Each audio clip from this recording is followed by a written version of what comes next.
નમસ્કાર, હું છું સરપંચ શ્રી રિપિન ગામિત. આજ હું તમને શિયાળુ પાકોના વાવેતર પર જે વાવેતર માટે સબસિડી મળે જ છે બિયારણ માટે, એના વિશે માહિતી આપીશ.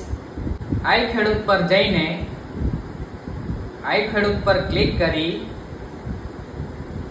3 ડોટ પર ક્લિક કરી યોજના પર ક્લિક કરી ખેતીવાડી પર ક્લિક કરી નિદર્શન પર જઈને તમે વધુ જોવા પર ક્લિક કરો. ત્યાં તમને બાજરા, ચણા, સોયાબીન, રાઈ, મગફળી, તલ, ઘઉં, દિવેલા બધા બિયારણો વિશે માહિતી છે. હેક્ટર દીઠ તમને એ બિયારણો પર સબસિડી મળવા પાત્ર છે.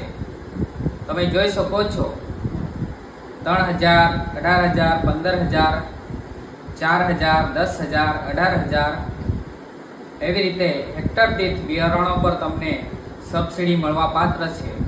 આ અરજીની પૂરી માહિતી માટે તમે તમારા ખેતીવાડીના ગ્રામ સેવકને મળી શકો છો અને આ વિડીયોને શેર કરો, જેથી કરીને જે શિયાળુ પાકો કરવાના હોય અને જે બિયારણ લેવાના હોય એવો અરજી કરી શકે અને એઓને સબસિડી મળી શકે. ધન્યવાદ.